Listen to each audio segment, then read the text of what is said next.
Hi guys, कैसे हो? रोम गुरुजी में आप सभी का स्वागत है। आज हम एक ऐसे फ़ोन को रीविजिट करने वाले हैं जिसने वन प्लस के लिए गेम बदल डाला। और ये शायद आखिरी फ़ोन था वन प्लस की तरफ से जहां पे वो एक ट्रू फ्लैगशिप किलर लाए थे। ठीक है, हम किस फ़ोन की बात कर रहे हैं आपको ये इंट्रो देख के पता चल जाएगा। Let's go.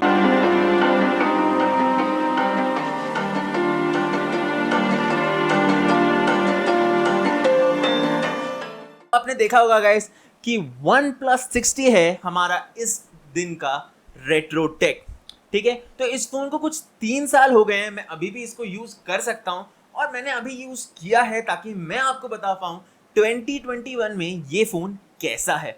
पर उससे पहले मैं आपको एक रिवाइंड अनबॉक्सिंग दिखाना चाहता हूं कि 2018 में इस फोन की अनबॉक्सिंग कैसी होती होगी। Let's go guys.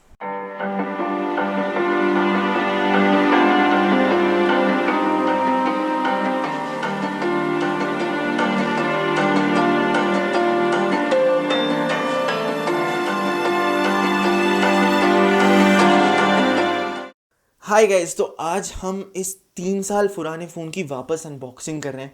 और अगर आप इस बॉक्स की तरफ देखते हो तो आपको रियलाइज़ होगा इतने पुराने फ़ोन के लिए भी इसकी पैकेजिंग अभी भी काफ़ी प्रीमियम और काफ़ी बढ़िया लगती है, जो मेरे हिसाब से एक बहुत ही अच्छी चीज़ है। इसी के साथ ये फ़ोन इतना इंपॉर्टेंट क्यों है? क्योंकि 6 सीरीज़ के बाद जो वन प्लस की एक आइडियोलॉजी थी वो चेंज हो गई। 6 सीरीज़ के बाद वन प्लस जो इंथुजियास्ट के लिए खड़ा होता था वो चेंज हो गया, और ये फ़ोन इसीलिए इतना इंपॉर्टेंट है। ठीक है, तो अनबॉक्सिंग करते हैं। पहले मैं आपको बताना चाहूँगा मेरे पास USB टाइप सी जो है, उसका जो जैक जो होता है USB type C to 3.5 mm, वो कन्वर्टर अवेलेबल नहीं है, वो ख़राब हो गया था, काफ़ी फ्लिमजी क्वालिटी का था। बट उसके अलावा सब एक्सेसरीज़ अवेलेबल है। तो अनबॉक्सिंग करते हैं इसकी। तो आपको जैसे दिख रहा होगा बॉक्स की क्वालिटी अभी भी बहुत बढ़िया है। ऑब्वियसली थोड़ा गंदा हो गया है, 3 साल हो गए हैं इसको, बट इन जनरल जो क्वालिटी है वो बहुत अच्छी है। अभी हम साइड पे रख देते हैं। इसी के साथ हमें ये कुछ पेपर वर्क आता था, लेटर आता था। तो लेटर तो अभी भी आता है, बट ये जो लेटर जिस चीज़ के लिए स्टैंड करता था वो चेंज हो चुकी है। इसी के साथ ऊपर हमें फ़ोन मिलता था। और आप देख सकते हैं, अगर आपने कभी ये वन प्लस का फ़ोन नहीं लिया था तो आपको एक चीज़ बताना चाहूँगा, ये जो पैकेजिंग है, ये इसका जो स्लॉट है इससे निकालना काफ़ी मुश्किल होता था। हम थोड़ा आउच। ओके, तो आपको दिख रहा होगा मेरी हैंडलिंग कैसे है। देखो, फ़ोन को काफ़ी तोड़ दिया है मैंने पीछे से, बट अदरवाइज़ फ़ोन अच्छी शेप में, इसकी स्क्रीन में बढ़िया चली। बट हम इसके ऊपर बाद में आएंगे, अभी इसे साइड रखते हैं। बॉक्स में और क्या चीज़ें आती थी ये निकालने के बाद, इसके अंदर आपको एक्चुअली और पेपर वर्क और केस मिलती थी। वो केस पूरी तरह से येलो होकर ख़राब हो गई थी, तो obviously that's also not there. But इसके अलावा ये ओरिजिनल चार्जिंग केबल है जो इस फ़ोन के साथ आई थी, ये अभी भी ख़राब नहीं हुई है, इसमें कोई क्रैक्स नहीं आए हैं, कोई इश्यूज़ नहीं हैं। तो again very beautiful thing. And ये भी साइड में रख देते हैं। और इसके साथ ये जो डैश चार्जर है ये भी अभी तक अच्छे से काम करता है, इसमें कोई इश्यूज़ नहीं है। सो आप देख सकते हैं जो क्वालिटी ऑफ एक्सेसरीज़ है वो डिसेंट है, वो एक्चुअली काफ़ी अच्छी है, और मेरा कोई केबल और चार्जर ख़राब नहीं हुआ है। तो आज के लिए यही अनबॉक्सिंग थी इस फ़ोन की। ये 3 साल पुरानी अनबॉक्सिंग आपको आज वापस देखने को मिली। बट अब हम जाते हैं एक्चुअल फ़ोन पे, क्योंकि ये फ़ोन जैसे आप देख रहे होगे इसमें ऑक्सीजन ओएस नहीं है, इसमें एक्चुअली पिक्सल ओएस है। And let's go to the very very long term review of the OnePlus 60 in 2021।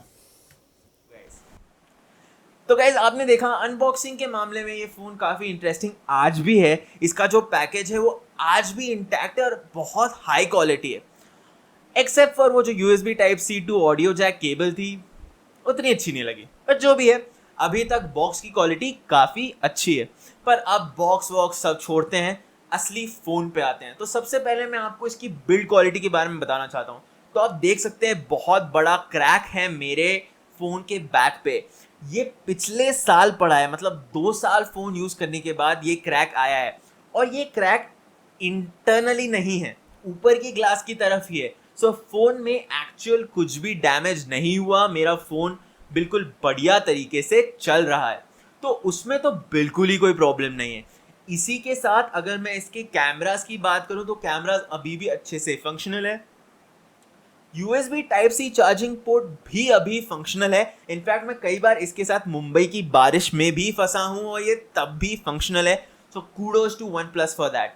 इसी के साथ में एक बिल्ड क्वालिटी में मैं एक कमी बताना चाहूँगा जो उस टाइम शायद किसी ने नहीं बताई होगी या इतना किसी ने यूज़ भी नहीं किया इतने साल तक। बट आप ये जो अलर्ट स्लाइडर देख रहे हो इसमें काफ़ी बार धूल फंस जाती है जिसकी वजह से अलर्ट स्लाइडर ठीक से नहीं चल पाता। उसके अलावा इस फ़ोन की build quality A1 top notch first class है और आपको पता होगा कि इस फ़ोन को MKBHD का phone off the year award भी मिला था। So all in all extremely amazing. पर मैं एक अनफेयर चीज़ कर रहा हूँ, पता है क्या? ये फ़ोन को ऑक्सीजन OS 11 अपडेट नहीं मिला है और मैं उसके लिए वेट करने वालों में से भी नहीं हूँ।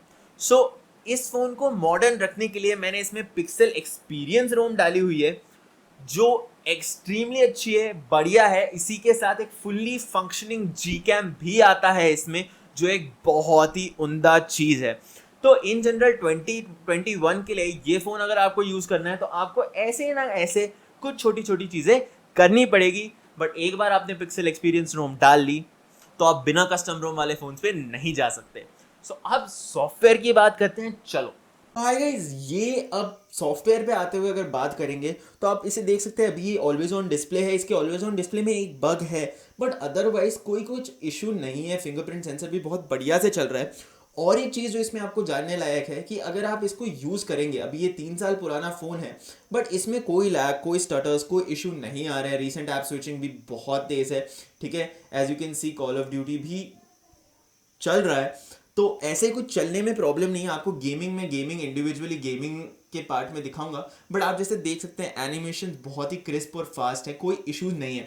और इसके पीछे का एक मेन रीज़न है कि ये एक पिक्सल एक्सपीरियंस कस्टम रोम पे चल रहा है तो उसकी वजह से एंड्रॉयड का जो वर्जन है ये अभी एंड्रॉयड 11 पे चल रहा है और इसमें एंड्रॉयड 11 के सारे जो फीचर्स हैं वो अवेलेबल है, इंक्लूडिंग दोज फीचर्स जो आपको ऑक्सीजन OS 11 पे भी मिलेंगे, वो भी फीचर्स अवेलेबल है। ऑब्वियसली पिक्सल एक्सपीरियंस होने की वजह से जो कस्टमाइजेशन फीचर्स हैं वो बहुत ही क्लीन और क्लियर हैं। आप जैसे देख सकते हैं मुझे कोई अभी तक स्टटर नहीं आया। सेटिंग्स में जाने के बाद आपको जैसे दिखेगा इसमें प्रॉपर पिक्सल वाली सेटिंग्स हैं और इसी के साथ कुछ एक्स्ट्रा कस्टमाइजेशन है जैसे हाई ब्राइटनेस मोड, ठीक है। हाई ब्राइटनेस मोड पे अगर स्विच करोगे तो आप सनलाइट में देख सकते हो, बिल्कुल अब देख सकते हो कैमरा में आपको कुछ दिख भी नहीं पा रहा होगा, इतनी ज़्यादा ब्राइट हो गई है स्क्रीन। इसको हम नॉर्मल कर देते हैं। इसके साथ FPS ओवरले लगा सकते हो।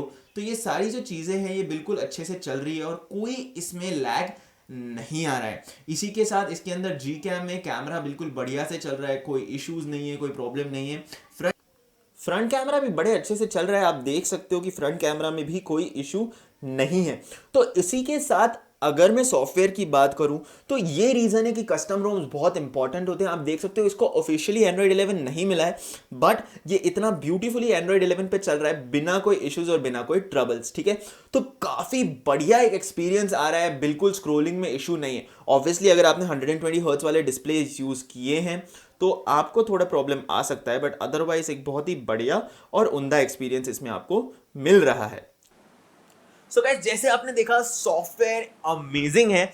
मुझे अभी तक कोई प्रॉब्लम नहीं आ रही, कोई इश्यूज नहीं आ रहे हैं। एंड इनफैक्ट अगर एक 2021 के फ़ोन से कंपेयर करो तो आपको ऑब्वियसली कुछ कमियां दिखेंगी बट आपको मैं ये इसलिए बता रहा हूँ क्योंकि ये फ़ोन 3 साल पुराना है और तब भी मैं अभी चाहूँ तो इसको अपना डेली ड्राइवर बना सकता हूँ। ये जो क्वालिटी है ये OnePlus आजकल लूज कर रहा है। OnePlus यही एक चीज़ है जहाँ पे धीरे धीरे करके पीछे जा रहा है। इसी के साथ इस फ़ोन को जो इसके 2 साल में प्यार मिला था वो आई थिंक आजकल के OnePlus फ़ोन्स को नहीं मिलता। ये एक इतना सेलिब्रेटेड OnePlus फ़ोन था, लोग पागल हो गए थे। इस फ़ोन की प्राइस वहीं पे रही कुछ सालों तक। So very good, A1 software भी था, हार्डवेयर भी था, सब कुछ ठीक है। चार्जिंग ब्रेक अभी तक बढ़िया चल रही है।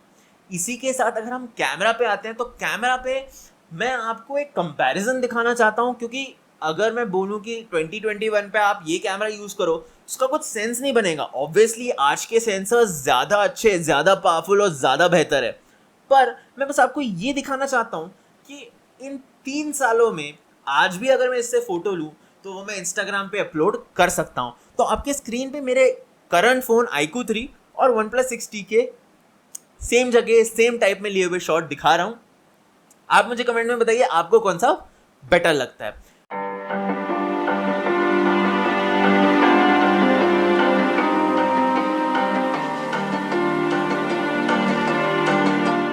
वीडियो रिकॉर्डिंग में हैंड्स डाउन iQOO 3 बेटर है, आजकल के फ़ोन्स बेटर है।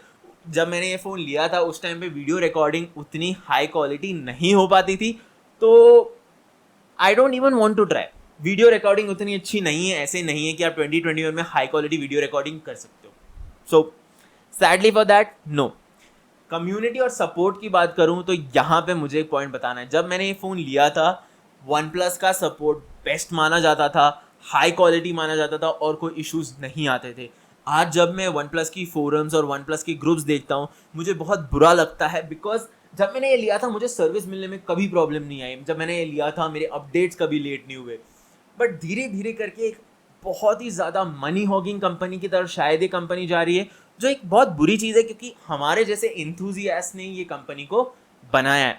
तो इन जनरल मेरा सर्विस एक्सपीरियंस इन पूरे 3 सालों में इस ज़्यादा एक्साइटमेंट इन पूरे 3 सालों में बिल्कुल इन पूरे 3 सालों में बिल्कुल बढ़िया रहा है, बिना कोई इशू के रहा है। ठीक है, मेरे को शायद एक ही बार इसके साथ कोई प्रॉब्लम आई थी, इसके यूएसबी जैक में ये फंस गया था, थोड़ी धूल थी, वो भी ठीक हो गया। So no issues till date. और ये मैंने फिक्स नहीं कराया क्योंकि वन प्लस की बैक रिपेयर कॉस्ट बहुत ज़्यादा है यार, और अब तो उनके स्पेयर पार्ट के प्राइसेस बढ़ते ही जा रहे हैं। तो ये एक चीज़ है जो मैंने नहीं किया है। इसके साथ मैं बात करना चाहूँगा कम्युनिटी की, जो आई थिंक एक one of the major talking points है। वन प्लस 60 की कम्युनिटी आज भी बहुत एक्टिव है। ये फ़ोन आज आप इसलिए यूज़ कर पाते हो क्योंकि custom ROM, boot loader unlocking, ये सारी चीज़ें अवेलेबल है, और इन सारी चीज़ों की वजह से ये फ़ोन अभी भी अप टू डेट रहता है। सिर्फ यही नहीं, मोटो G4 प्लस अगर आपको पता होगा इतना पुराना फ़ोन है, वो भी आज एंड्रॉयड 11 पे चलता है। क्यों? क्योंकि उनके पास एक कम्युनिटी है जो कस्टम रोम्स डेवलप करती रहती है। आपको एक बात बताना चाहूँगा, बूट लोडर अनलॉकिंग और कस्टम रोम्स का फ़ायदा नए फ़ोन्स में नहीं होता। उसका फ़ायदा तब होता है जब वही नया फ़ोन आपका पुराना हो जाता है और कंपनी आपको सॉफ्टवेयर अपडेट देने में धीरे धीरे धीरे करके कम से कम सॉफ्टवेयर अपडेट देने लगती है। उस टाइम पे कस्टम रोम्स फ़ायदेमंद होते हैं। ठीक है, तो इस मामले में वन प्लस 60 टोटली रॉक्स। क्या बढ़िया कम्युनिटी है। आपने अगर मेरे पुराने कोई वीडियोस देखे होंगे, जब से मैं स्टार्ट किया मैं इसके कस्टम रोम पे वीडियो बनाता था, भाई क्या कम्युनिटी है, हैट्स ऑफ। मेरे को आज तक कभी कम्युनिटी से ऐसा नहीं हुआ है कि भाई सोल्यूशन नहीं मिला है, रिजल्ट नहीं मिला है। डोंट वरी, iQOO जो फॉलोअर्स है, हमारी भी एक कम्युनिटी iQOO कम्युनिटी, लिंक आपको डिस्क्रिप्शन में मिल जाएगी। ठीक है, तो इन जनरल कम्युनिटी के मामले में कोई इशूज़ नहीं। पर गेमिंग का क्या, 2021 में मोबाइल गेमिंग एक टोटल सेंसेशन बन चुका है। तो क्या मोबाइल गेमिंग इस पे आप कर सकते हो? क्या आपको कोई वन प्लस 60 पुराना सा मिल जाए तो क्या आप मोबाइल गेमिंग कर सकते हो? चलो उसकी तरफ देखते हैं गाइस। सो गाइस, ये था मोबाइल गेमिंग। अब ज़रा फ़ोन को साइड रख के एक हार्ट टू हार्ट कॉन्वर्सेशन कर लेते हैं। गाइस, पॉइंट ये नहीं था कि आज के फ़ोन्स बुरे हैं या तब के फ़ोन्स अच्छे हैं। OnePlus as a company काफ़ी चेंज हो गया है, काफ़ी डिफरेंस आ गया है उनमें।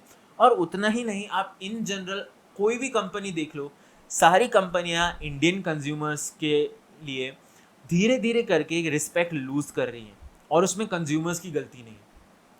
आप किसी भी फ़ोन के ग्रुप में चले जाओ, आपको कोई ना कोई कहीं ना कहीं से कंप्लेंट मिलेगी कि अपडेट ढंग से नहीं आते, हमें ट्रीटमेंट अच्छी नहीं मिलती, हमें सर्विस अच्छी नहीं मिलती। मेरी रिक्वेस्ट यही है, और मतलब as a consumer to a consumer, कि अगर आप इसके खिलाफ आवाज़ नहीं उठाओगे तो आपको ये कंपनियां और डिग्रेड करती जाएंगी। ये कोई लॉजिक नहीं बनता कि फ़ोन की कीमत कम है तो आपको सर्विस ढंग से नहीं मिलनी चाहिए। फ़ोन की कीमत कुछ भी हो, सर्विस हमेशा ढंग से मिलनी चाहिए। एज अ कंज्यूमर ये आपका राइट है। और आज मैं बस आपको ये दिखाना चाहता था कि अगर service, boot loader unlocking, freedom और राइट्स और कंज्यूमर कम्युनिटी अच्छी हो तो कोई भी फ़ोन कितने भी साल सर्वाइव कर सकता है। आज के रेट्रो टेक के लिए इतना ही। This is Rom Guruji signing of.